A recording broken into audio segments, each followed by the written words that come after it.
Instruction to Vaishnavas and Brahmos. Sunday, September the 23rd, 1883. Sri Ramakrishna was sitting in his room at Dakshineshwar with Rakal, M, and other devotees. Hazra sat on the porch outside. The Master was conversing with the devotees. Master to a devotee: Narendra doesn't like even you nowadays. To M: why didn't he come to see me at Adhar's house? How versatile Narendra is. He is gifted in singing, in playing on instruments, and in studies. He is independent and doesn't care about anybody. The other day he was returning to Calcutta with Captain in his carriage. Captain begged Narendra to sit beside him, but he took a seat opposite. He didn't even look at Captain. What can a man achieve through mere scholarship? What is needed is prayer and spiritual discipline. Gauri of Indesh was both a scholar and a devotee. He was a worshipper of the Divine Mother.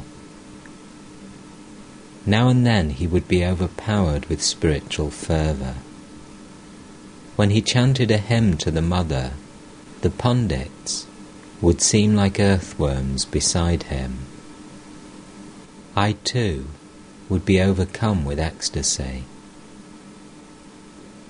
At first, he was a bigoted worshipper of Shakti. He used to pick up tulsi leaves with a couple of sticks, so as not to touch them with his fingers, or laugh. Then he went home. When he came back, he didn't behave that way anymore. He gave a remarkable interpretation of Hindu mythology. He would say that the 10 heads of Ravana represented the 10 organs. Kumbhakarna was the symbol of Tamas, Ravana of Rajas, and Bibhishana of Sattva. That was why Bibhishana obtained favour with Rama. After the Master's midday meal, while he was resting, Ram, Tarak, and some other devotees arrived from Calcutta. Nitya Gopal, Tarak, and several others were staying with Ram, a householder disciple of the Master. Nitya Gopal was always in an exalted spiritual mood. Tarak's mind too was always indrawn. He seldom exchanged words with others. Ram looked after their physical needs.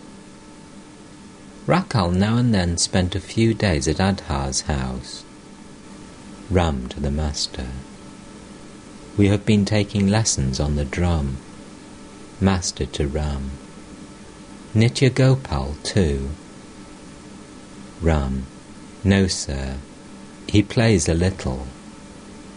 Master: and Tarak? Ram: he knows a good deal. Master: then he won't keep his eyes on the ground so much.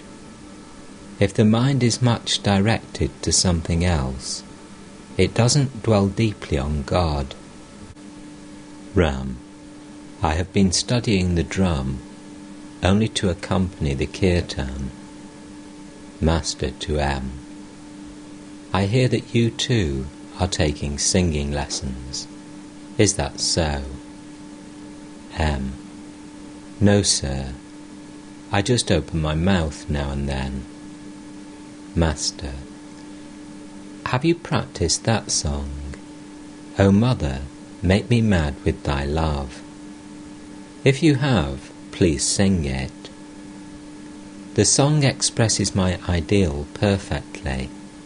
The conversation turned to Hasra's hatred for certain people, which Sri Ramakrishna did not like. Master, to the devotees. I used frequently to visit a certain house at Kamarpukur. The boys of the family were of my age. The other day they came here and spent 2 or 3 days with me. Their mother, like Hasra, used to hate people. Then something happened to her foot and gangrene set in. On account of the foul smell, no one could enter her room. I told the incident to Hasra and asked him not to hate anyone.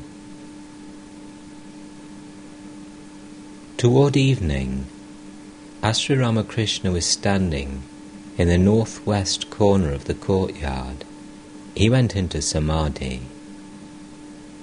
In those days, the Master remained almost always in an ecstatic state. He would lose consciousness of the world at the slightest suggestion from outside. But for scant conversation with visiting devotees, he remained in an indrawn mood and was unable to perform his daily worship and devotions. Coming down to the relative world, he began to talk to the Divine Mother, still standing where he was. "O Mother," he said, "worship has left me, and japa also. Please see, Mother, that I do not become an inert thing. Let my attitude toward God be that of the servant toward the Master. O Mother, let me talk about Thee and chant Thy holy name. I want to sing Thy glories. Give me a little strength of body, that I may move about, that I may go to places where Thy devotees live and sing Thy name." In the morning, Sri Ramakrishna had been to the Kali temple to offer flowers at the Mother's feet. Continuing, the Master said, "O Mother, I offered flowers at thy feet this morning. I thought, that is good. My mind is again going back to formal worship. Then why do I feel like this now? Why art thou turning me into a sort of inert thing?" The moon had not yet risen. It was a dark night. The Master, still in an abstracted mood, sat on the small couch in his room and continued his talk with the Divine Mother. He said, "Why this special discipline of the Gayatri? Why this jumping from this roof to that? Who told him to do it? Perhaps he is doing it of his own accord. Well, he will practice a little of that discipline.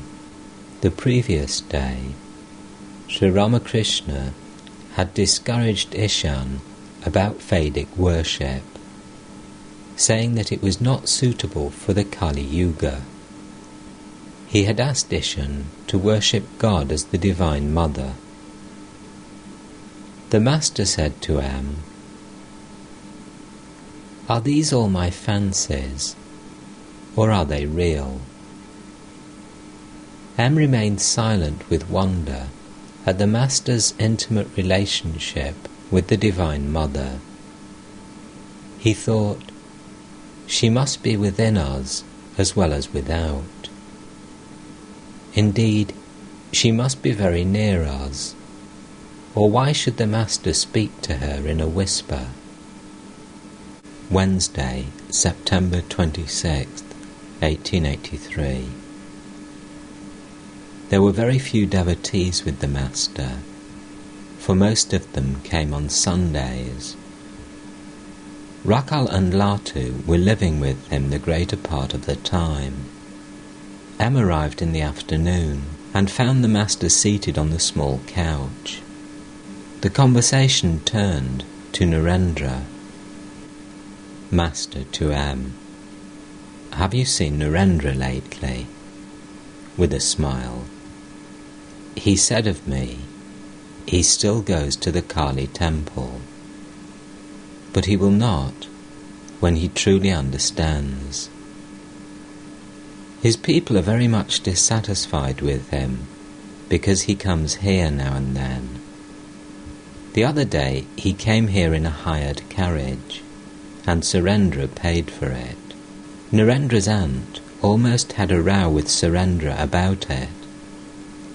The Master left the couch and went to the northeast veranda, where Hasra, Kishori, Rakal, and a few other devotees were sitting. Master to Em, how is it that you are here today? Have you no school?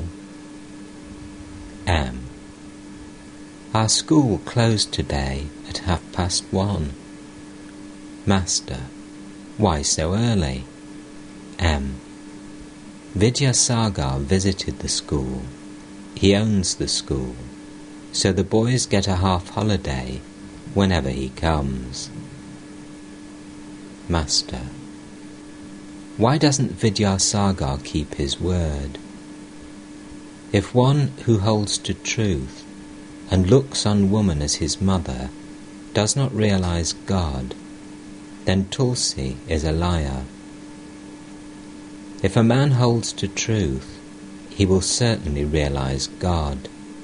The other day, Vidyasagar said he would come here and visit me, but he hasn't kept his word. There is a big difference between a scholar and a holy man. The mind of a mere scholar is fixed on woman and gold, but the sadhu's mind is on the lotus feet of Hari. A scholar says one thing and does another, but it is quite a different matter with a sadhu. The words and actions of a man who has given his mind to the lotus feet of God are altogether different.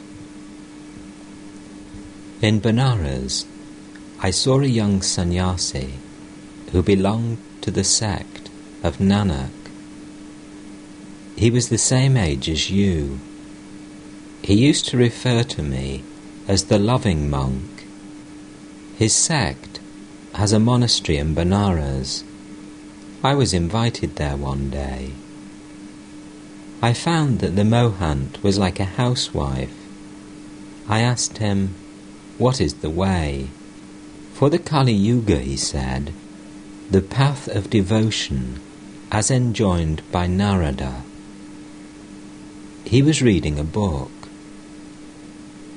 When the reading was over, he recited, Vishnu is in water, Vishnu is on land, Vishnu is on the mountain top. The whole world is pervaded by Vishnu. At the end he said, peace, peace, abiding peace. One day he was reading the Gita. He was so strict about his monastic rules that he would not read a holy book looking at a worldly man. So he turned his face toward me and his back on Mathur, who was also present.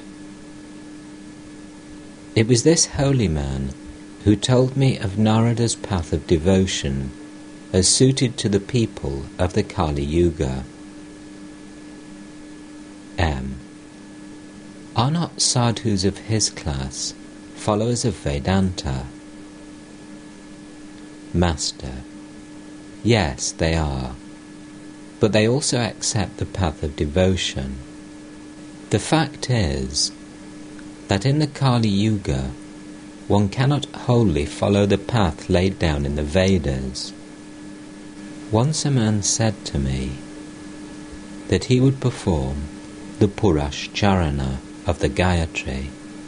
I said, why don't you do that according to the Tantra? In the Kali Yuga, the discipline of Tantra is very efficacious. It is extremely difficult to perform the rites enjoined in the Vedas. Further, at the present time, people lead the life of slaves. It is said that those who serve others for 12 years or so become slaves. They acquire the traits of those they serve.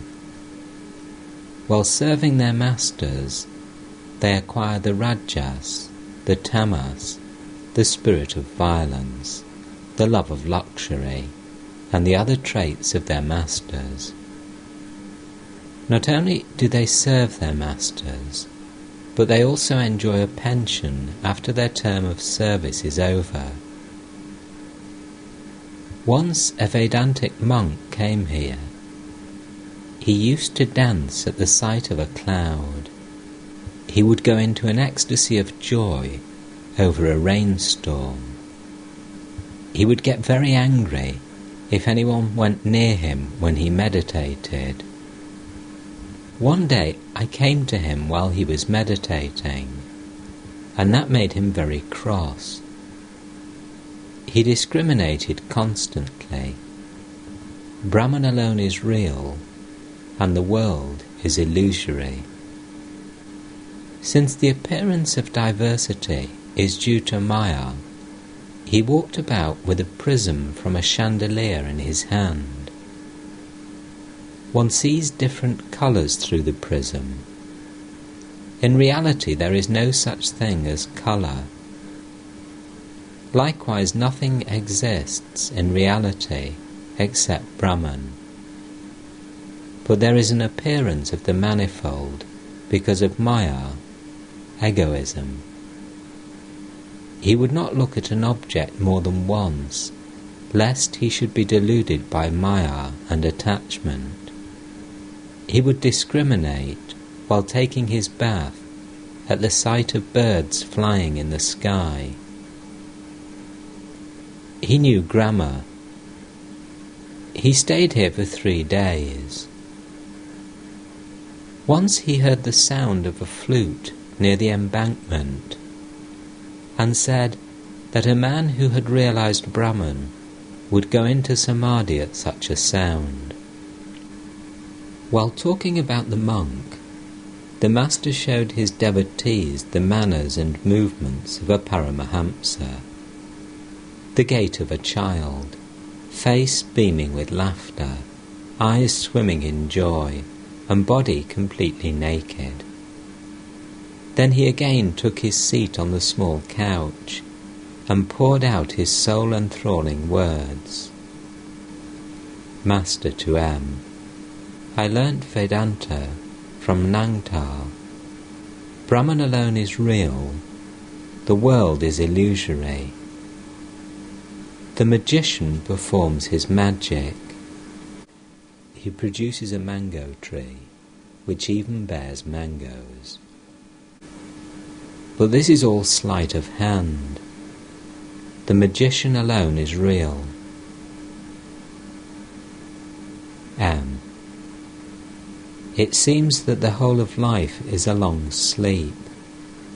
This much I understand, that we are not seeing things rightly. We perceive the world with a mind by which we cannot comprehend even the nature of the sky.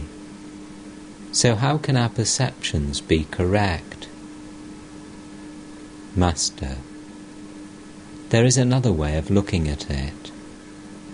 We do not see the sky rightly. It looks as if the sky were touching the ground at the horizon. How can a man see correctly? His mind is delirious, like the mind of a typhoid patient. The master sang in his sweet voice, What a delirious fever is this that I suffer from. O Mother, thy grace is my only cure. Continuing, the Master said, Truly, it is a state of delirium. Just see how worldly men quarrel among themselves. No one knows what they quarrel about. Oh, how they quarrel! May such and such a thing befall you. How much shouting, how much abuse. I said to Kishori, the box is empty. There is nothing inside. But two men pull at it from either side, thinking the box contains money. Well, the body alone is the cause of all this mischief, isn't it? The Jnanis see all this and say to themselves, what a relief one feels when the pillowcase of the body drops off. The Master and M went toward the Kali temple. Master, why should you say such things?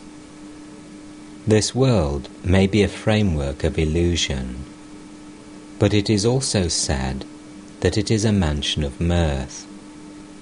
Let the body remain.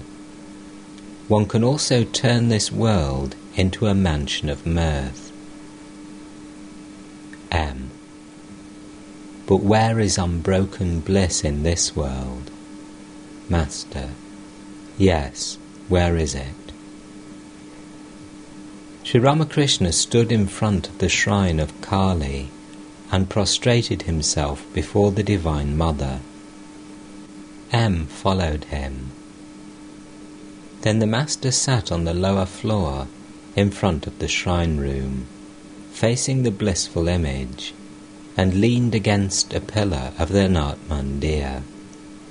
He wore a red bordered cloth, part of which was on his shoulder and back. M sat by his side. M. Since there is no unbroken happiness in the world, why should one assume a body at all? I know that the body is meant only to reap the results of past action. But who knows what sort of action it is performing now? The unfortunate part is that we are being crushed. Master, if a pea falls into filth, it grows into a pea plant nonetheless. M. But there are still 8 bonds. Master, they are not 8 bonds, but 8 fetters. But what if they are? These fetters fall off in a moment by the grace of God. Do you know what it is like? Suppose a room has been kept dark 1,000 years. The moment a man brings a light into it, the darkness vanishes, not little by little. Haven't you seen the magician's feet? He takes a string with many knots and ties one end to something, keeping the other in his hand. Then he shakes the string once or twice, and immediately all the knots come undone. But another man cannot untie the knots, however he may try. All the knots of ignorance come undone in the twinkling of an eye, through the Guru's grace. Well, can you tell me why Keshab Sen has changed so much lately? He used to come here very often. He learnt here how to bow before a holy man. One day, I told him that one should not salute a holy man as he had been doing. Harish says rightly, all the checks must be approved here. Only then will they be cashed in the bank. Laughter. M listened to these words breathlessly. He began to realize that Satchidananda, in the form of the Guru, passes the check. Master, do not reason. Who can ever know God? I have heard it from Nangtar once for all, that this whole universe is only a fragment of Brahman. Hasra is given to too much calculation. He says, this much of God has become the universe, and this much is the balance. My head aches at his calculations. I know that I know nothing. Sometimes I think of God as good, and sometimes as bad. What can I know of him? M. It is true, sir. Can anyone ever know God? Each thinks with his little bit of intelligence that he has understood all of God. As you say, an ant went to a sugar hill and, finding that 1 grain of sugar filled its stomach, thought that the next time it would take the entire hill into its hole. Master, who can ever know God? I don't even try. I only call on him as Mother. Let Mother do whatever she likes. I shall know her if it is her will, but I shall be happy to remain ignorant if she wills otherwise. My nature is that of a kitten. It only cries mew, mew. The rest it leaves to its mother. The mother cat puts the kitten sometimes in the kitchen and sometimes on the master's bed. The young child wants only his mother. He doesn't know how wealthy his mother is, and he doesn't even want to know. He knows only, I have a mother, why should I worry? Even the child of the maidservant knows that he has a mother. If he quarrels with the son of the master, he says, I shall tell my mother. I have a mother. My attitude too is that of a child. Suddenly, Sri Ramakrishna caught M's attention and said, touching his own chest, well, there must be something here. Isn't that so? M looked wonderingly at the master. He said to himself, does the mother herself dwell in the master's heart? Is it the Divine Mother who has assumed this human body for the welfare of humanity? Sri Ramakrishna was praying to the Divine Mother. O Mother, O embodiment of Om, Mother, how many things people say about thee, but I don't understand any of them. I don't know anything, Mother. I have taken refuge at thy feet. I have sought protection in thee, O Mother. I pray only that I may have pure love for thy lotus feet, love that seeks no return.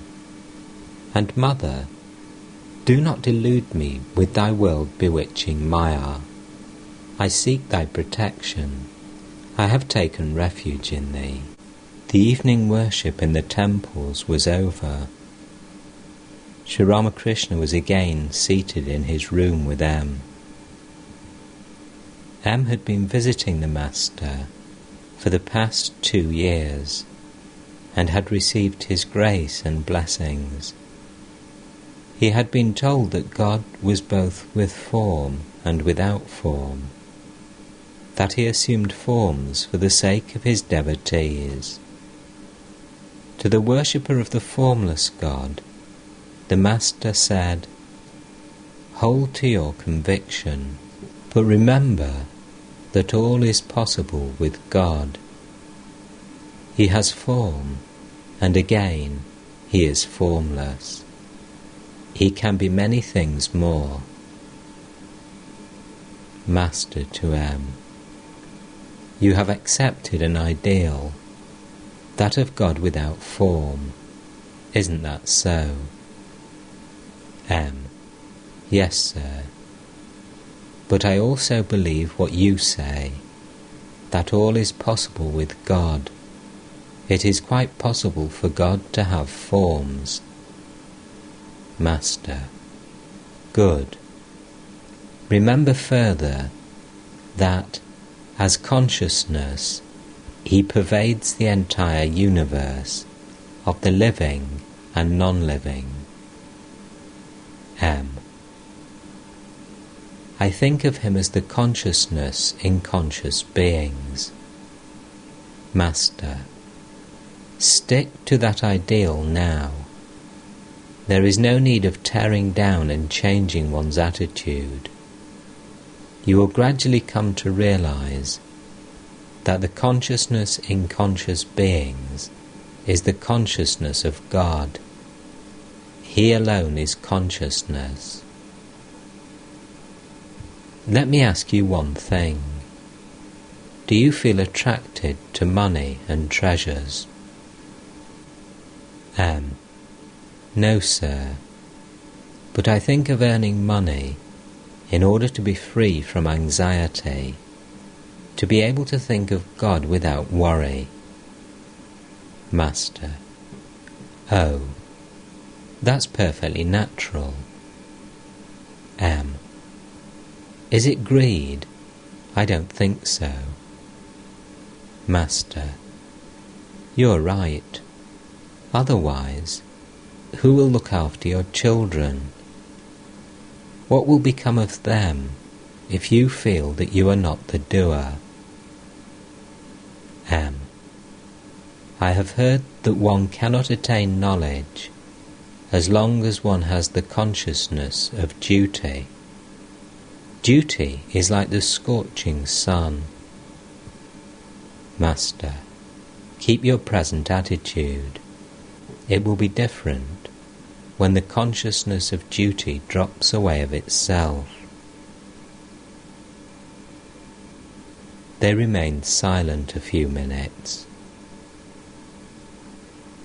M. To enter the world after attaining partial knowledge. Why, it is like dying in full consciousness, as in cholera. Master. Oh, Ram, Ram.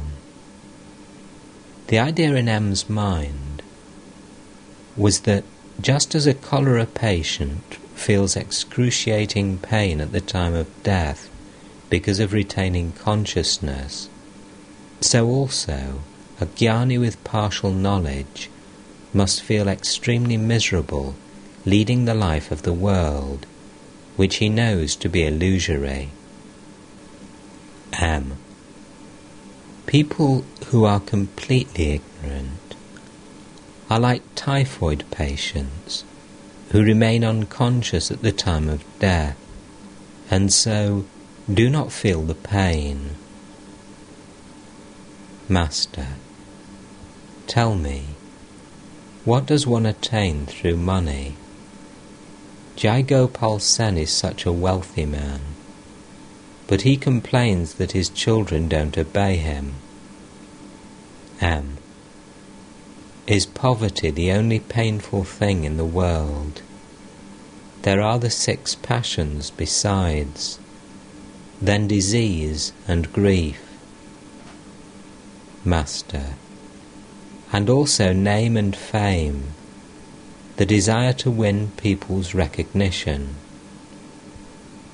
Well, what do you think my attitude is? M. It is like that of a man just awakened from sleep.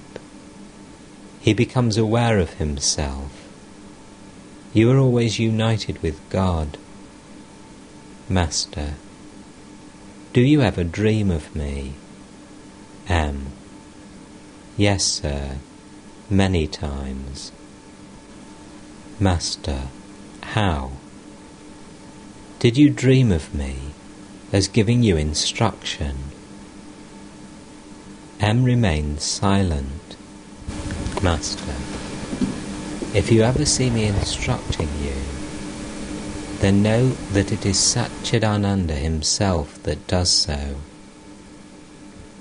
M related his dream experiences to Sri Ramakrishna, who listened to them attentively. Master to M: that is very good. Don't reason any more. You are a follower of Shakti. Wednesday, October 10th, 1883.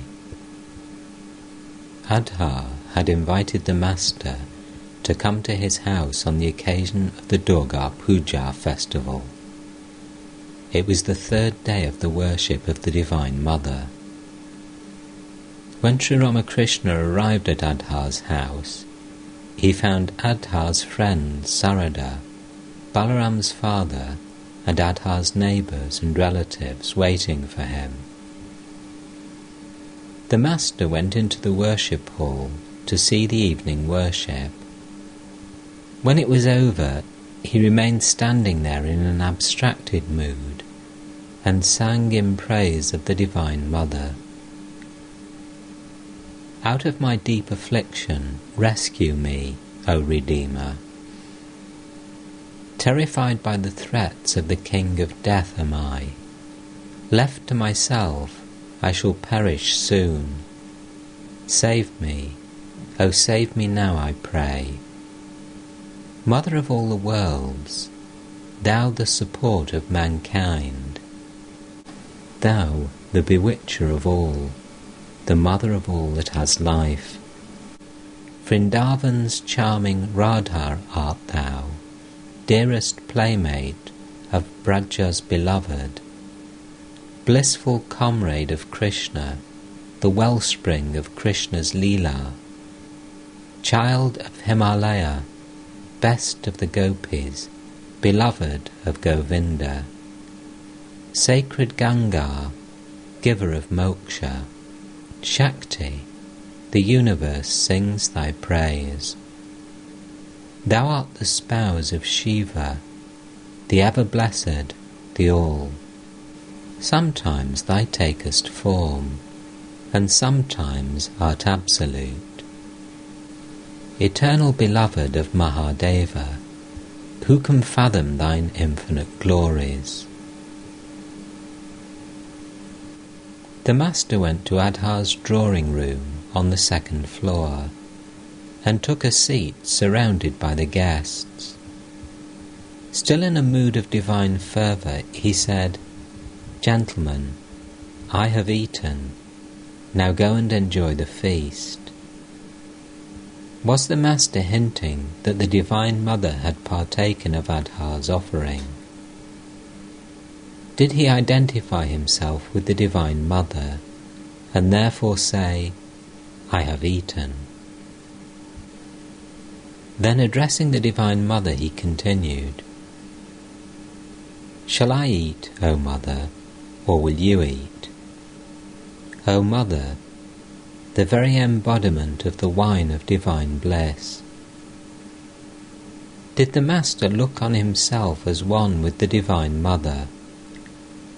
Had the Mother incarnated herself as the Son to instruct mankind in the ways of God? Was this why the Master said, "I have eaten"?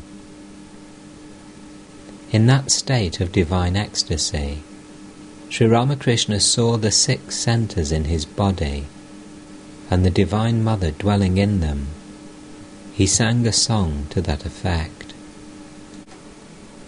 Again he sang, "My mind is overwhelmed with wonder, pondering the Mother's mystery. Her very name removes the fear of Kala, death himself. Beneath her feet lies Mahakala. Why should her hue be Kala, black? Many the forms of black, but she appears astoundingly black. When contemplated in the heart, she lights the lotus that blossoms there. Her form is black, and she is named Kali, the Black One. blacker than black is she. Beholding her, man is bewitched for evermore, no other form can he enjoy. In wonderment asks Ramprasad, where dwells this woman so amazing? At her mere name, his mind becomes at once absorbed in her, though he has never yet beheld her. The fear of the devotee flies away, if they but seek shelter at the feet of the Divine Mother. Was that why the Master sang the following song? I have surrendered my soul at the fearless feet of the Mother. Am I afraid of death any more? Unto the tuft of hair on my head is tied the almighty mantra, Mother Kali's name. My body I have sold in the marketplace of the world, and with it have bought Sri Durga's name. Deep within my heart I have planted the name of Kali, the wish-fulfilling tree of heaven. When Yama, king of death, appears, to him I shall open my heart and show it growing there. I have cast out from me my 6 unflagging foes. Ready am I to sail life's sea, crying, to Durga, victory. Sarada was stricken with grief on account of his son's death. So Adhar had taken him to Dakshineshwar to visit the Master. Sarada was a devotee of Sri Chaitanya. Sri Ramakrishna looked at him and was inspired with the ideal of Gouranga. He sang, "Why has my body turned so golden? It is not time for this to be. Many the ages that must pass before as Gouranga I appear. Here in the age of Dwapara, my sport is not yet at an end. How strange this transformation is. The peacock glistens, all of gold, and golden too the cuckoo gleams. Everything around me here has turned to gold. Naught else appears but gold, whichever way I look. What can it mean, this miracle, that everything I see is gold? Ah, I can guess its meaning now. Radha has come to Mathura, and that is why my skin is gold. For she is like the Brahmara, and so has given me her hue. Dark blue my body was but now, yet in the twinkling of an eye it turned to gold. Have I become Radha by contemplating her? I cannot imagine where I am, in Mathura or Navadvip. But how could this have come to pass? Not yet is Balarama born as Nitai, nor has Narada become Srivas, nor Yashoda has Mother Sachi yet returned. Then why should I among them all alone assume a golden face? Not yet is Father Nanda born as Jagannath. Then why should I be thus transmuted into gold? Perhaps because in Mathura sweet Radha has appeared. My skin has borrowed Gauranga's golden hue. Sri Ramakrishna sang again, still overpowered with the ideal of Gouranga. Surely Gouranga is lost in a state of blissful ecstasy. In an exuberance of joy he laughs and weeps and dances and sings. He takes a wood for Vrindavan, the Ganges for the blue Jamuna. Loudly he sobs and weeps. Yet, though he is all gold without, he is all black within, black with the blackness of Krishna. The Master continued singing, assuming the attitude of a woman devotee, infatuated with love for Gouranga. Why do my neighbours raise such a scandal? Why do they cast aspersions upon me simply because of Gouranga? How can they understand my feelings? How can I ever explain? Can I ever explain at all? Alas, to whom shall I explain it? Ah, but they make me die of shame. Once on a time, at the house of Srivas, Gora was loudly singing the kirtan. When on the ground of the courtyard, falling, he rolled in an ecstasy. I, who was standing near him, seeing him where he lay entranced, was suddenly lost to outward sense, until the wife of Srivas revived me. Another day, in the Bhakta's procession, Gora was sweetly singing the kirtan. Clasping the outcast to him, he softened the unbelievers' hearts. Through Nadia's marketplace he chanted Lord Hari's holy name. I followed the throng, and from close by caught a glimpse of his golden feet. Once, by the Ganges bank he stood, his body bright as the sun and moon, charming all with his beauty. I too had come to fetch some water, and, as I looked from one side, my water jar slipped and fell to the ground.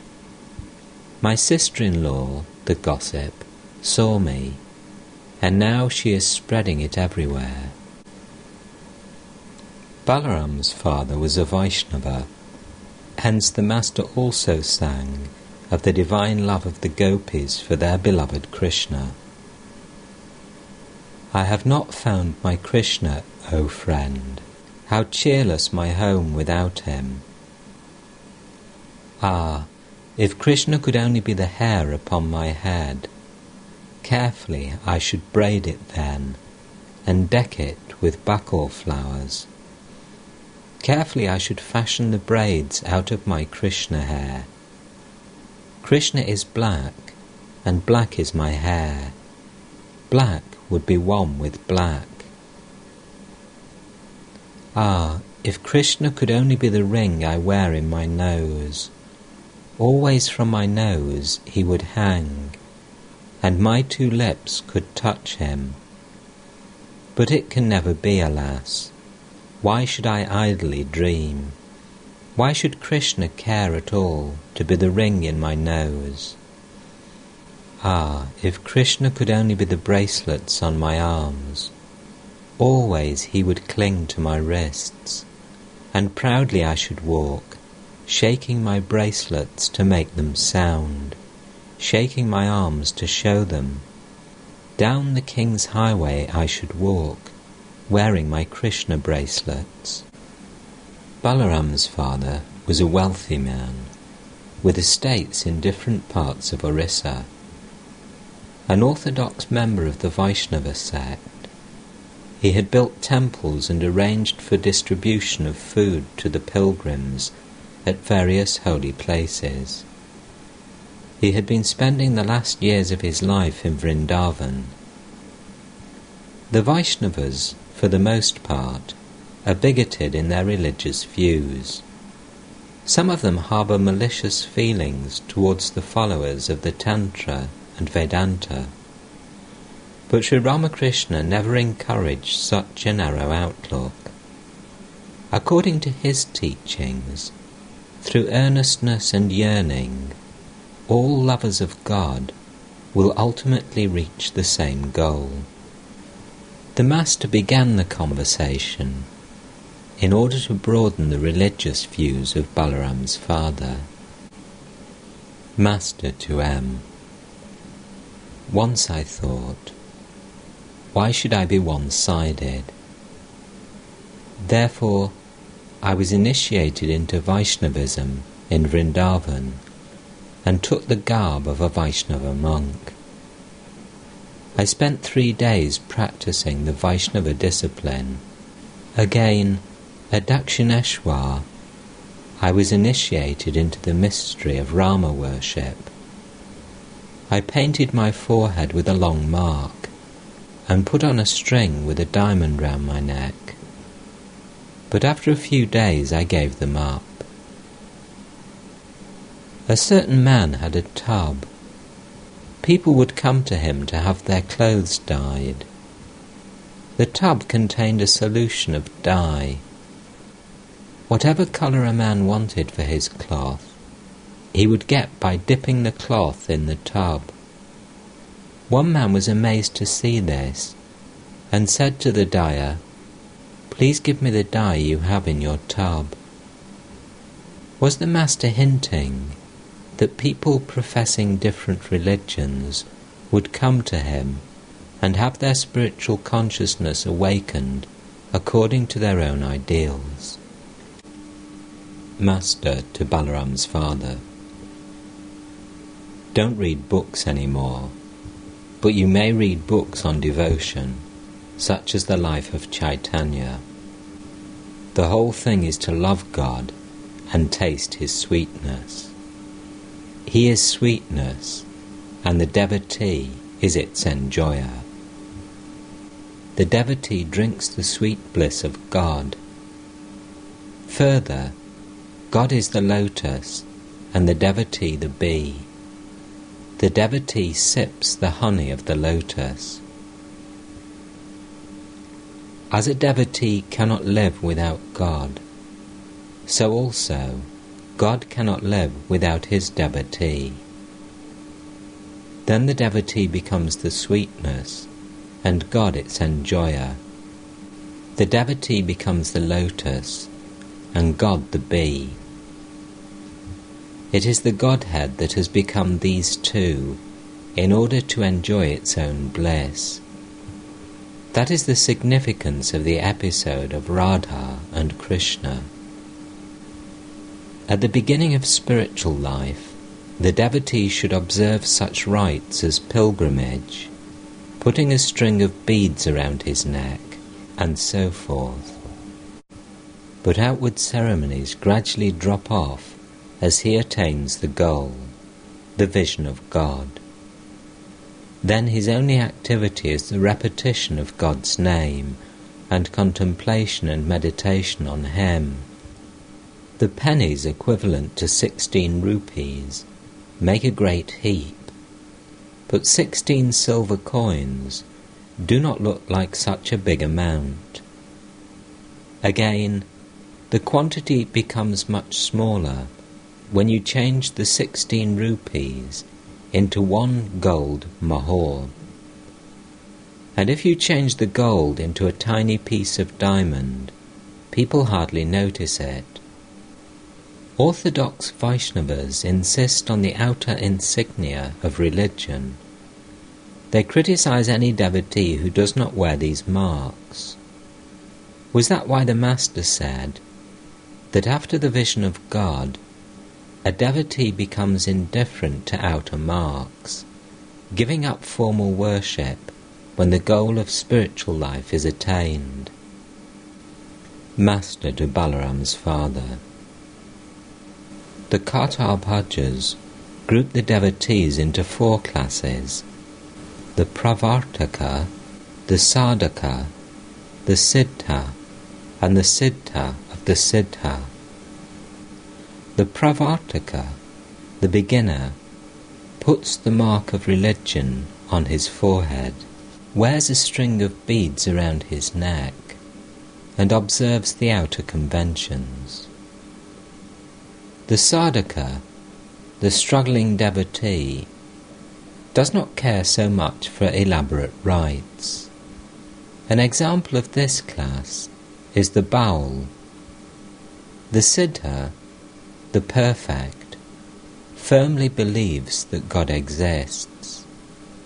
The Siddha of the Siddha, the supremely perfect, like Chaitanya, not only has realized God, but also has become intimate with Him and talks with Him all the time.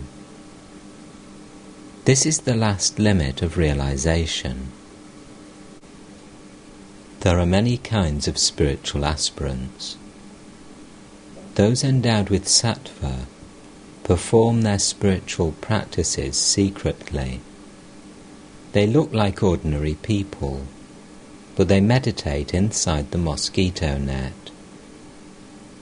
Aspirants endowed with rajas exhibit outward pomp, a string of beads around the neck, a mark on the forehead, an ochre robe, a silk cloth, a rosary with a gold bead, and so on. They are like stall keepers, advertising their wares with signboards. All religions and all paths call upon their followers to pray to one and the same God. Therefore, one should not show disrespect to any religion or religious opinion. It is God alone who is called Satchidananda Brahman in the Vedas, Satchidananda Krishna in the Puranas, and Satchidananda Shiva in the Tantras. It is one and the same Satchidananda. There are different sects of Vaishnavas. That which is called Brahman in the Vedas is called Alek Niranjan by one Vaishnava sect. Alek means that which cannot be pointed out or perceived by the sense organs. According to this sect, Radha and Krishna are only two bubbles of the Alek. According to the Vedanta, there is no incarnation of God. The Vedantists say that Rama and Krishna are but two waves in the ocean of Satchidananda. In reality, there are not two. There is only one. A man may call on God by any name. If he is sincere in his prayer, he will certainly reach him. He will succeed if he has longing. As Sri Ramakrishna spoke these words to the devotees, he was overwhelmed with divine fervour. Coming down to partial consciousness of the world, he said to Balaram's father, "Are you the father of Balaram?" All sat in silence. Balaram's aged father was silently telling his beads. Master to M and the others, "Well, these people practice so much japa and go to so many sacred places, but why are they like this?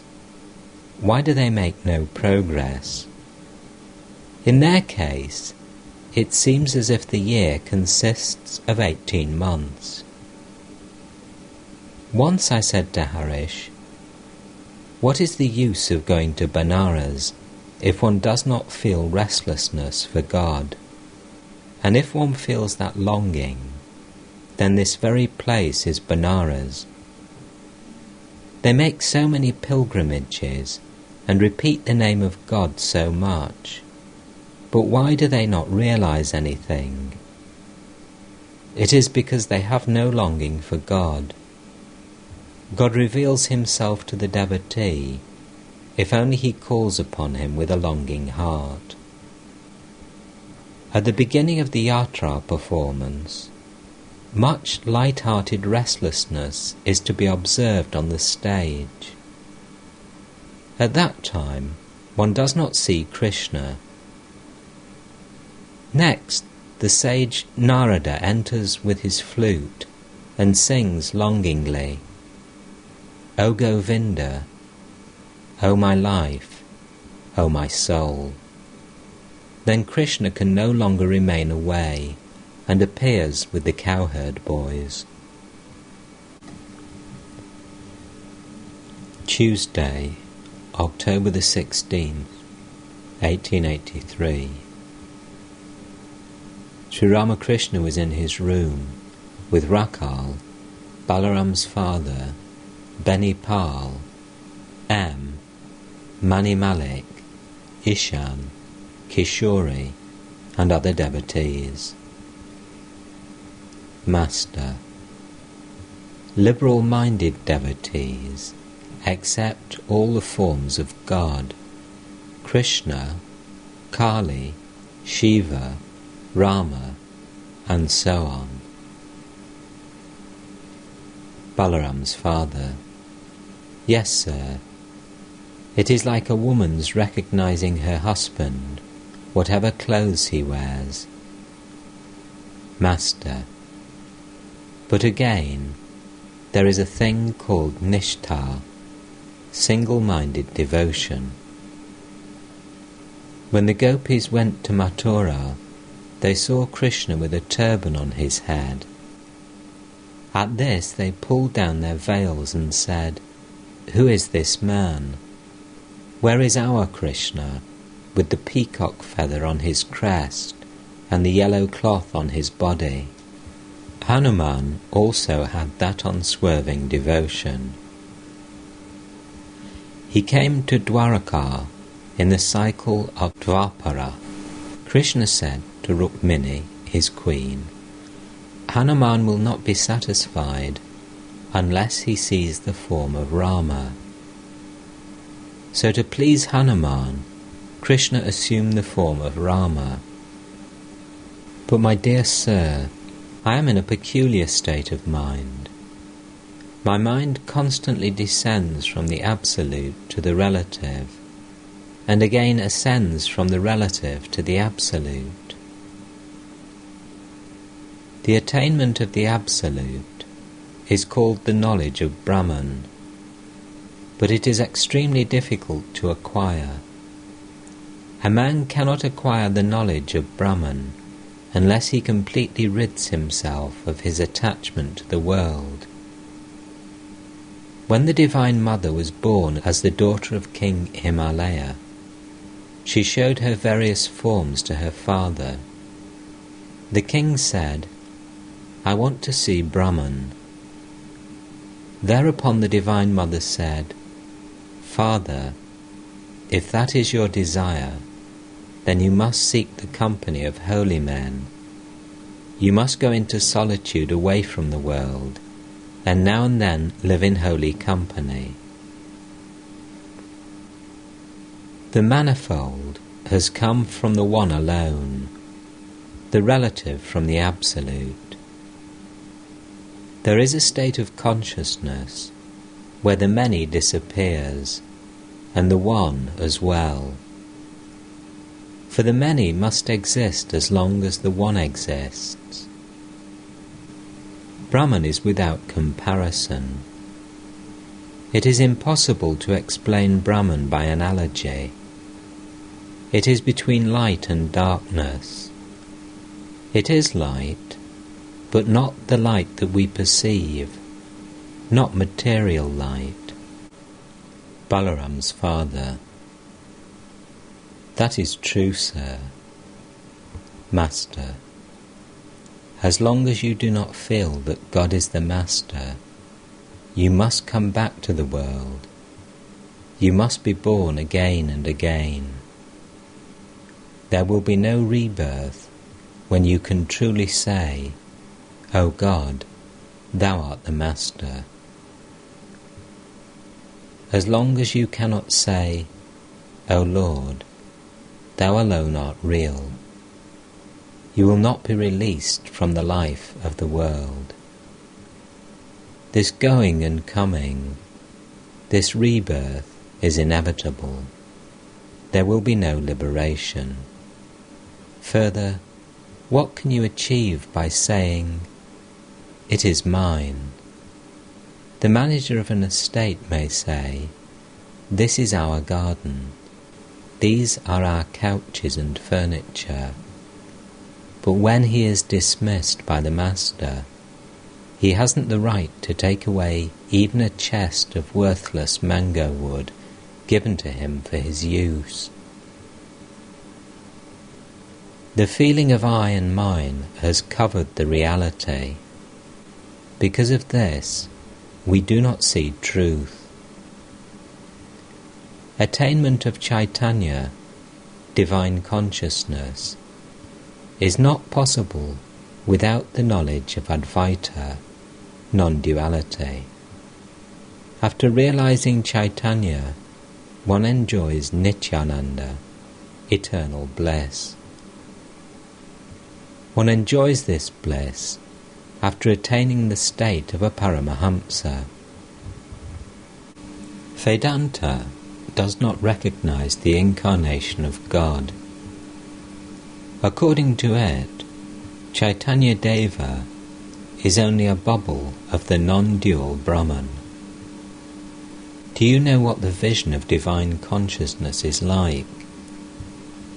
It is like the sudden illumination of a dark room when a match is struck. The incarnation of God is accepted by those who follow the path of bhakti. A woman belonging to the Kathamrita sect observed my condition and remarked, "You have inner realization. Don't dance and sing too much. Ripe grapes must be preserved carefully in cotton. The mother-in-law lessens her daughter-in-law's activities when the daughter-in-law is with child." One characteristic of God realization is that the activities of a man with such realization gradually drop away.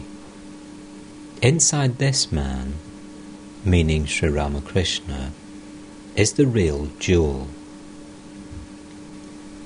Watching me eat, she remarked, "Sir, are you yourself eating, or are you feeding someone else?" The feeling of ego has covered the truth. Narendra once said, "As the eye of man recedes, the eye of God approaches." Kedar says, "The more clay there is in the jar, the less water it holds." Krishna said to Arjuna, "Brother, you will not realize me if you possess even one of the 8 siddhis. These only give a little power. With healing and the like, one may do only a little good to others. Isn't that true? Therefore I prayed to the Divine Mother for pure love only, a love that does not seek any return. I never asked for occult powers." While talking thus, Sri Ramakrishna went into Samadhi. He sat there motionless, completely forgetful of the outer world. Then, coming down to the sense world, he sang, "Ah, friend, I have not found him yet, whose love has driven me mad." At the Master's request, Ramlal sang a song describing how Chaitanya embraced the monastic life. Oh, what a vision I have beheld in Keshab Bharati's hut. Gaura, in all his matchless grace, shedding tears in 1,000 streams. Like a mad elephant he dances in ecstasy and sings, drunk with an overwhelming love. Rolling flat upon the ground and swimming in his tears, he weeps and shouts Lord Harry's name, piercing the very heavens with his cries, loud as a lion's roar. Then most humbly he begs men's love, to feel himself the servant of God. Shorn of his locks, he has put on the yogi's ochre robe. Even the hardest heart must melt to see his pure and heavenly love. Smitten by man's deep woe, he has abandoned everything and pours out love unstintingly. O would that Premdas were his slave, and passing from door to door, might sing Gouranga's endless praise.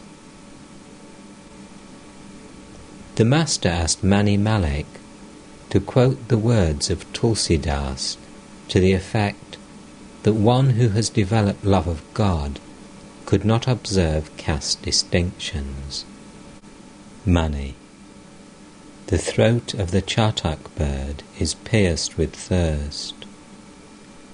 All around are the waters of the Ganges, the Jamuna, the Saraju, and of innumerable other rivers and lakes. But the bird will not touch any of these. It only looks up expectantly for the rain that falls when the star Svati is in the ascendant. Master. That means that love for the lotus feet of God is alone real, and all else illusory. Mani. Tulsi also said, at the touch of the philosopher's stone, the 8 metals become gold. Likewise, all castes, even the butchers and the untouchable, become pure by repeating Hari's name. Without Hari's name, the people of the 4 castes are but butchers. Master. The hide that the scriptures forbid one to touch can be taken inside the temple after it has been tanned. Man becomes pure by repeating the name of God. Therefore, one should practice the chanting of God's name. I said to Jadu Malik's mother, in the hour of death, you will think only of worldly things, of family, children, executing the will, and so forth. The thought of God will not come to your mind. The way to remember God in the hour of death is to practice now the repetition of His name and the chanting of His glories. If one keeps up this practice, then in the hour of death one will repeat the name of God. When the cat pounces upon the bird only squawks and does not say Rama, Rama, Hare Krishna.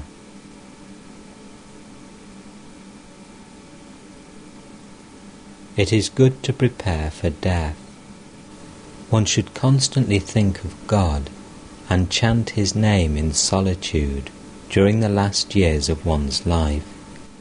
If the elephant is put into the stable after its bath, it is not soiled again by dirt and dust. Balaram's father, Mani Malik, and Benipal were all elderly men. Did the Master give this instruction especially for their benefit?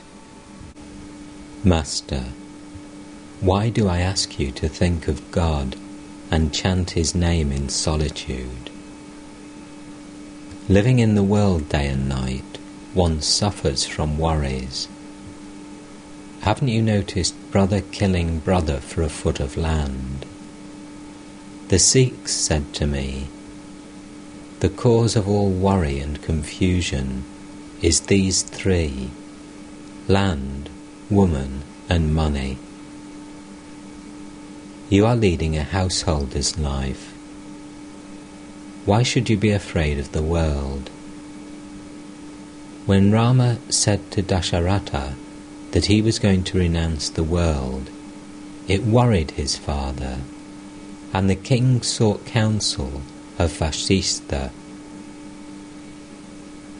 Vasistha said to Rama, Rama, why should you give up the world? Reason with me. Is this world outside God?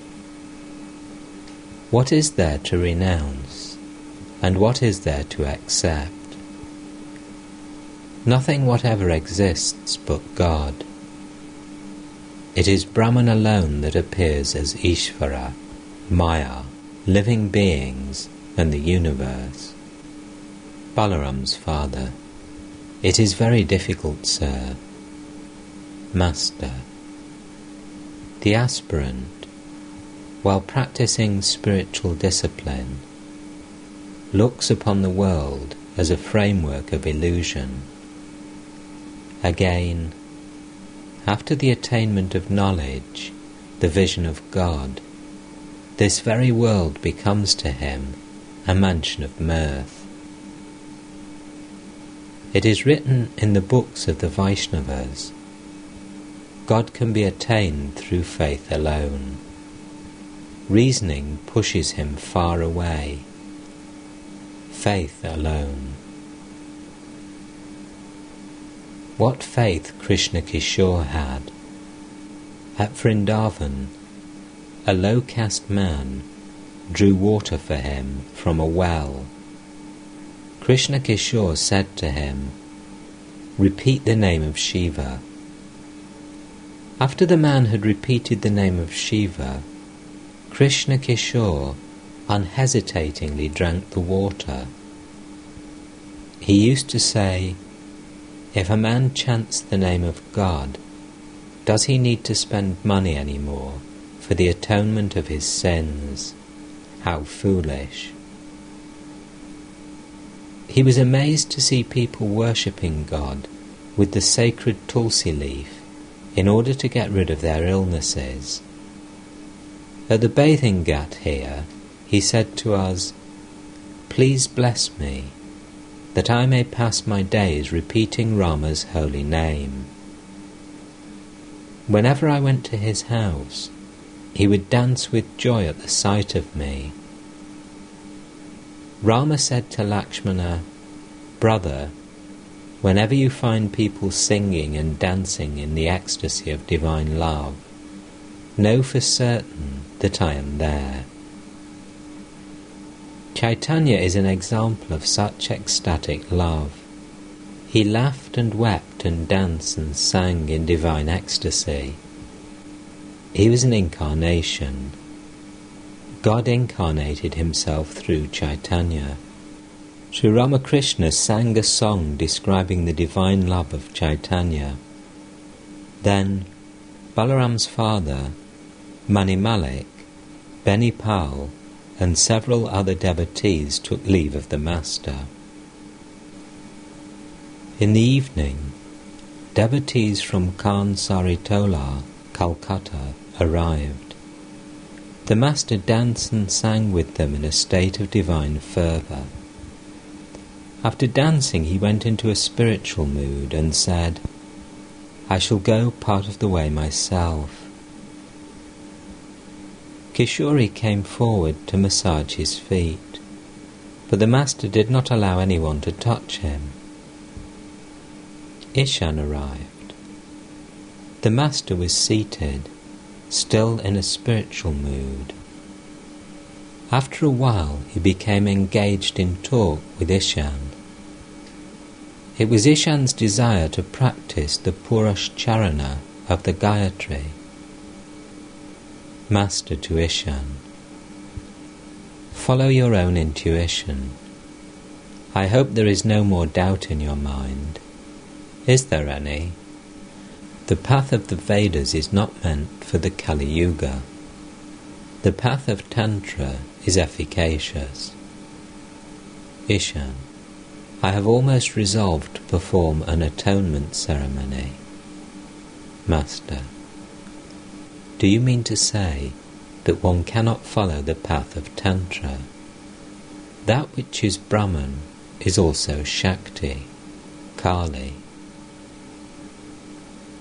Knowing the secret that Kali is one with the highest Brahman, I have discarded once for all both righteousness and sin. Ishan: "It is mentioned in a hymn in the Chandi that Brahman alone is the primal energy. Brahman is identical with Shakti."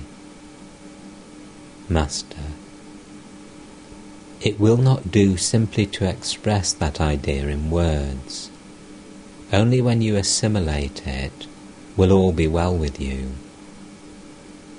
When the heart becomes pure through the practice of spiritual discipline, then one rightly feels that God alone is the doer. He alone has become the mind, life and intelligence. We are only his instruments. Thou it is that holdest the elephant in the mire, thou that helpest the lame man scale the loftiest hill. When your heart becomes pure, then you will realize that it is God who makes us perform such rites as the Purush Charana. Thou workest thine own work, men only call it theirs. All doubts disappear after the realization of God. Then the devotee meets the favourable wind. He becomes free from worry. He is like the boatman who, when the favourable wind blows, unfurls the sail, holds the rudder lightly, and enjoys a smoke. Ishan took his leave, and Sri Ramakrishna talked with them. No one else was present.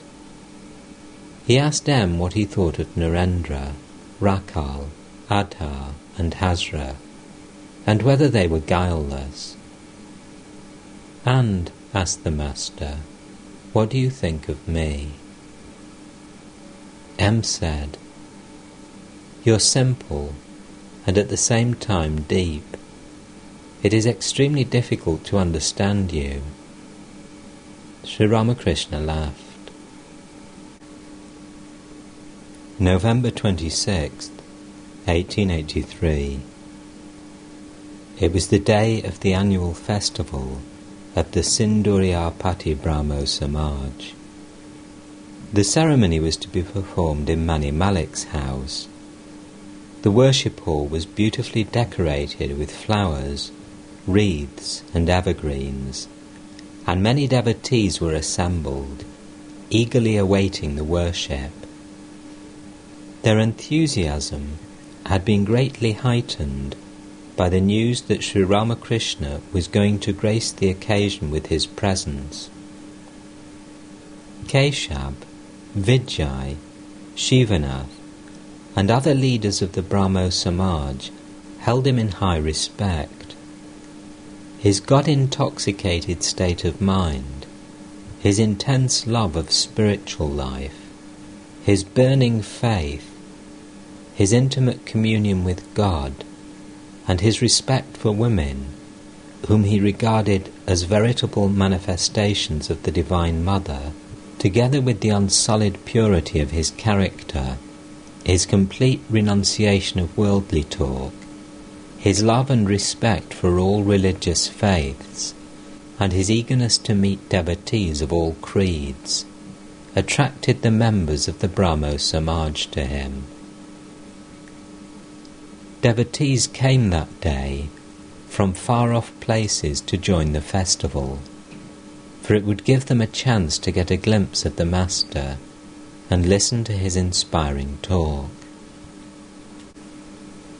Sri Ramakrishna arrived at the house before the worship began and became engaged in conversation with Vijay Krishna Goswami and the other devotees. The lamps were lighted and the divine service was about to begin. The Master asked if Shivanath would come to the festival. A Brahmo devotee said that he had other important things to do and was not coming. Master: I feel very happy when I see Shivanath. He always seems to be absorbed in the bliss of bhakti. Further, a man who is respected by so many surely possesses some divine power. But he has one great defect. He doesn't keep his word. Once he said to me that he would come to Dakshineshwar, but he neither came nor sent me word. That is not good. It is said that truthfulness alone constitutes the spiritual discipline of the Kali Yuga. If a man clings tenaciously to truth, he ultimately realizes God. Without this regard for truth, one gradually loses everything. If by chance I say that I will go to the pine grove, I must go there, even if there is no further need of it, lest I lose my attachment to truth. After my vision of the Divine Mother, I prayed to her, taking a flower in my hands. Mother, here is thy knowledge, and here is thy ignorance. Take them both, and give me only pure love. Here is thy holiness, and here is thy unholiness. Take them both, Mother, and give me pure love. Here is thy good, and here is thy evil. Take them both, Mother, and give me pure love. Here is thy righteousness, and here is thy unrighteousness. Take them both, Mother, and give me pure love. I mentioned all these, but I could not say, Mother, here is thy truth, and here is thy falsehood. Take them both. I gave up everything at her feet, but I could not bring myself to give up truth. Soon the service began, according to the rules of the Brahmo Samaj. The preacher was seated on the dais. After the opening prayer, he recited holy texts of the Vedas and was joined by the congregation in the invocation to the Supreme Brahman. They chanted in chorus, Brahman is truth, knowledge and infinity. It shines as bliss and immortality. Brahman is peace, blessedness, the one without a second. It is pure and unstained by sin.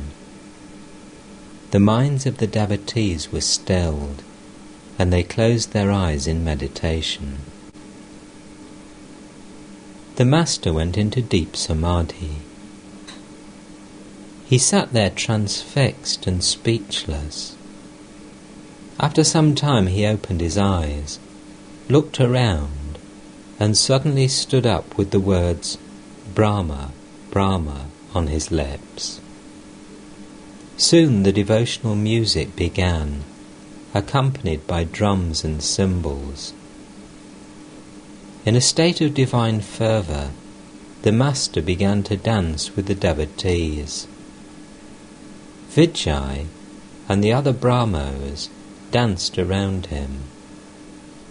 The guests and the devotees were enchanted. Many of them drank the sweet bliss of God's name and forgot the world. The happiness of the material world appeared bitter to them, at least for the time being. After the kirtan, all sat around the master, eager to hear his words.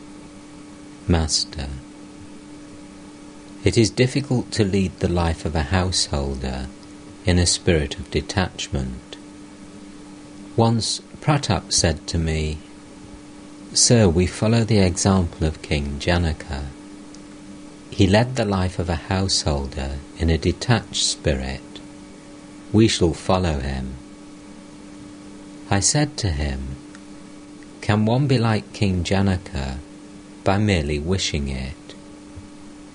How many austerities he practiced in order to acquire divine knowledge.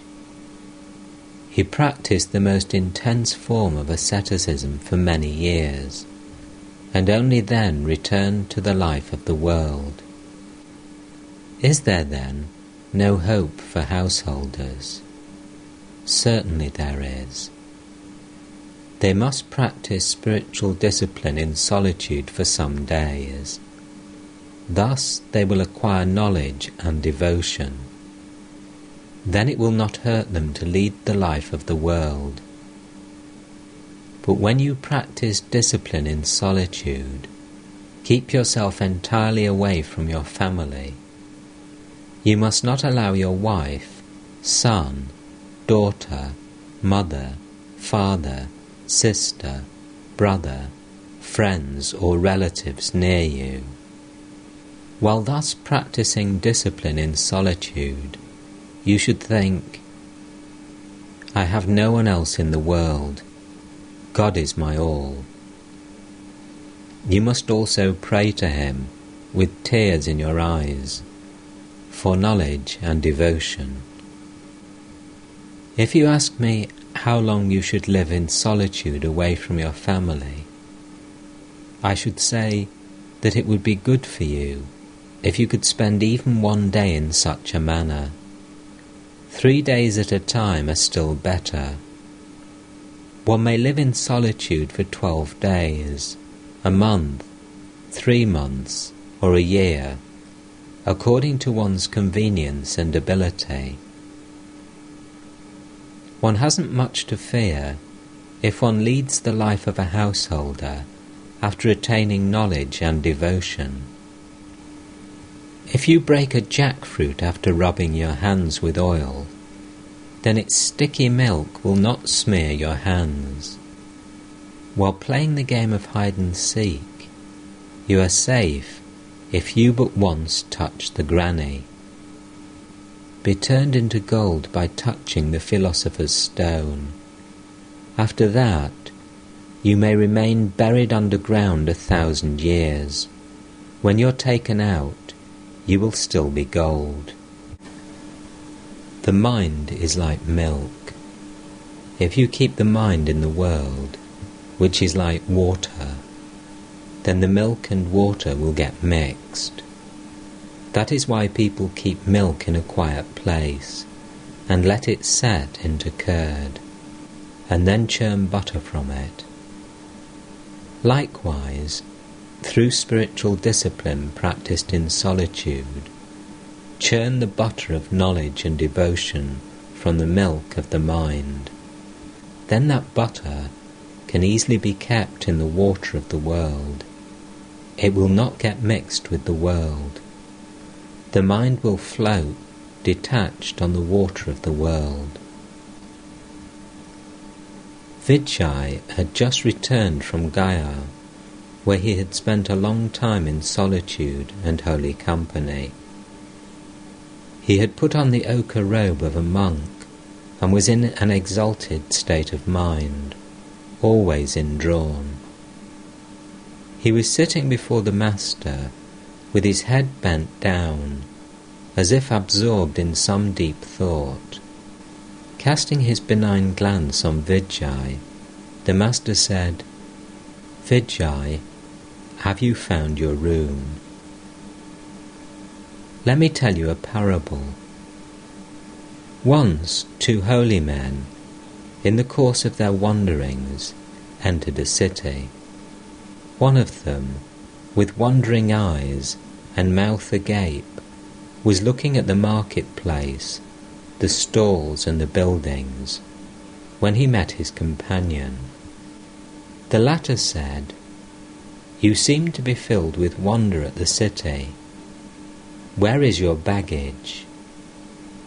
He replied, First of all, I found a room. I put my things in it, locked the door, and felt totally relieved. Now I'm going about the city, enjoying all the fun. So I'm asking you, Vijay, if you have found your room. To M and the others. You see, the spring in Vijay's heart has been covered all these days. Now it is open. To Vijay. Well, Shivanath is always in trouble and turmoil. He has to write for magazines and perform many other duties. Worldly duties bring much worry and anxiety along with them. It is narrated in the Bhagavata that the Avadhuta had 24 gurus. one of whom was a kite. In a certain place, the fishermen were catching fish. A kite swooped down and snatched the fish. At the sight of the fish, about 1,000 crows chased the kite and made a great noise with their cawing. Whichever way the kite flew with the fish, the crows followed it. The kite flew to the south, and the crows followed it there. The kite flew to the north, and still the crows followed after it. The kite went east and west, but with the same result. As the kite began to fly about in confusion, lo, the fish dropped from its mouth. The crows at once let the kite alone and flew after the fish. Thus relieved of its worries, the kite sat on the branch of a tree and thought, "That wretched fish was at the root of all my troubles. I have now got rid of it, and therefore I am at peace." The Avadhuta learnt this lesson from the kite, that as long as a man has the fish, that is, worldly desires, he must perform actions and consequently suffer from worry, anxiety, and restlessness. No sooner does he renounce these desires than his activities fall away and he enjoys peace of soul. But work without any selfish motive is good. It does not create any worry. But it is very difficult to be totally unselfish. We may think that our work is selfless, but selfishness comes, unknown to us, from no one knows where. But if a man has already undergone great spiritual discipline, then as a result of it, he may be able to do work without any selfish motive. After the vision of God, a man can easily do unselfish work. In most cases, action drops away after the attainment of God.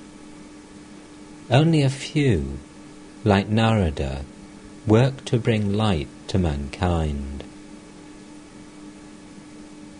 The Avadhuta accepted a bee as another teacher.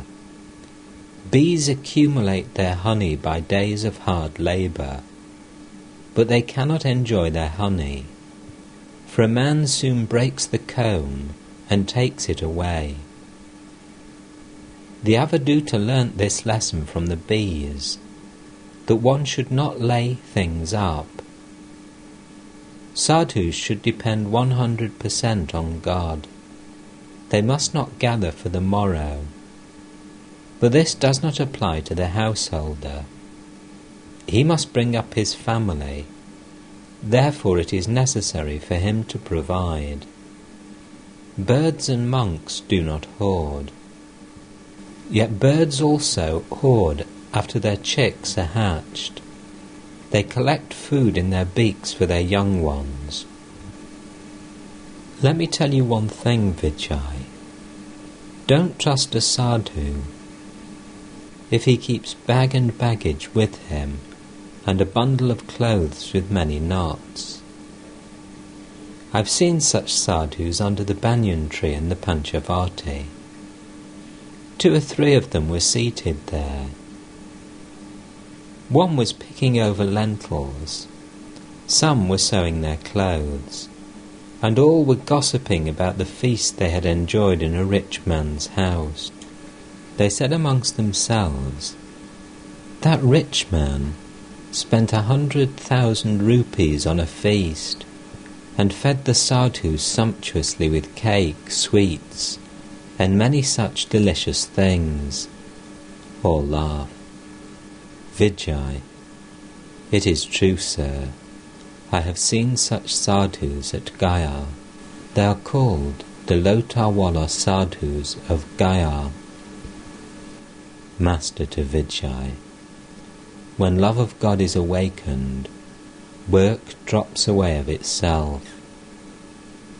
If God makes some men work, let them work. It is now time for you to give up everything. Renounce all and say, O mind, may you and I alone behold the Mother, letting no one else intrude. Saying this, Sri Ramakrishna began to sing, in his soul-enthralling voice, Cherish my precious Mother Shyama tenderly within, O mind. May you and I alone behold her, letting no one else intrude. O mind, in solitude enjoy her, keeping the passions all outside, but take the tongue, that now and again it may cry out, O Mother, Mother.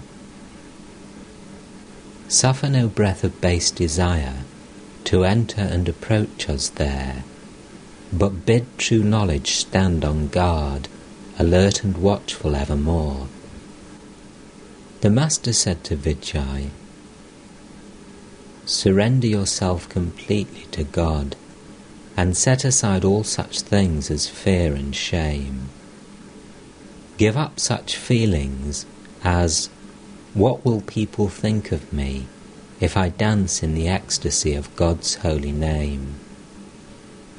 The saying, one cannot have the vision of God as long as one has these three, shame, hatred and fear, is very true.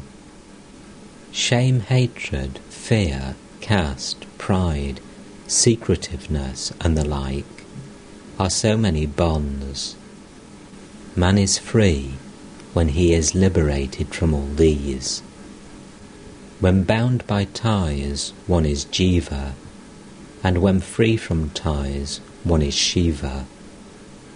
Prema, ecstatic love of God, is a rare thing. First of all, one acquires bhakti. Bhakti is single-minded devotion to God, like the devotion a wife feels for her husband. It is very difficult to have unalloyed devotion to God. Through such devotion, one's mind and soul merge in Him. Then comes bhava, intense love.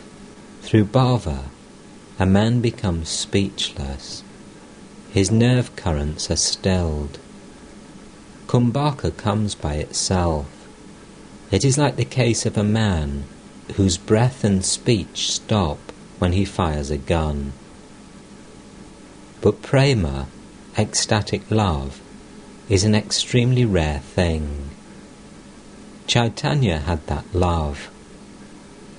When one has prema, one forgets all outer things. One forgets the world. One even forgets one's own body, which is so dear to a man. The Master began to sing, Oh, when will dawn the blessed day, when tears of joy will flow from my eyes, as I repeat Lord Hari's name?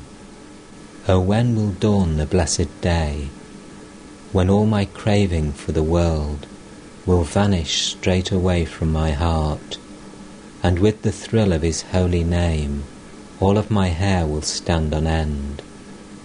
Oh, when will dawn that blessed day? So the talk of divine things was proceeding, when some invited Brahmo devotees entered the room. There were among them a few Pundits and high government officials. Sri Ramakrishna had said that bhava stills the nerve currents of the devotee. He continued, When Arjuna was about to shoot at the target, the eye of a fish, his eyes were fixed on the eye of the fish and on nothing else. He didn't even notice any part of the fish except the eye. In such a state, the breathing stops and one experiences kumbhaka. Another characteristic of God vision is that a great spiritual current rushes up along the spine and goes toward the brain. If then the devotee goes into Samadhi, he sees God. Looking at the Brahmo devotees who had just arrived, the Master said, "Mere pundits, devoid of divine love, talk incoherently." Pandit Samadhyai once said in the course of his sermon, "God is dry, make him sweet by your love and devotion." Imagine, to describe him as dry, whom the Vedas declare as the essence of bliss. It makes one feel that the pundit didn't know what God really is. That was why his words were so incoherent. A man once said, "There are many horses in my uncle's cowshed." From that, one could know that the man had no horses at all. No one keeps a horse in a cowshed. Some people pride themselves on their riches and power, their wealth, honour, and social position. But these are only transitory. Nothing will remain with you in death. There is a song that runs, "Remember this, O mind, nobody is your own. Vain is your wandering in this world. Trapped in the subtle snare of Maya as you are, don't forget the mother's name. Only a day or two men honour you on earth as Lord and Master. All too soon that form, so honoured now, must needs be cast away, when death, the Master, seizes you. Even your beloved wife, for whom, while yet you live, you fret yourself almost to death, will not go with you then. She too will say farewell, and shun your corpse as an evil thing. One must not be proud of one's money. If you say that you are rich, then one can remind you that there are richer men than you, and others richer still, and so on. At dusk, the glowworm comes out and thinks that it lights the world, but its pride is crushed when the stars appear in the sky. The stars feel that they give light to the earth, but when the moon rises, the stars fade in shame. The moon feels that the world smiles at its light, and that it lights the earth. Then the eastern horizon becomes red, and the sun rises. The moon fades, and after a while is no longer seen. If wealthy people would think that way, they would get rid of their pride in their wealth. Manilal had provided a sumptuous feast in celebration of the festival. He entertained the Master and the other guests with great love and attention. It was late at night when they returned to their homes. Homes, homes, homes, homes, homes, homes, homes, homes, homes, homes, homes, homes, homes, homes, homes, homes, homes, homes, homes, homes.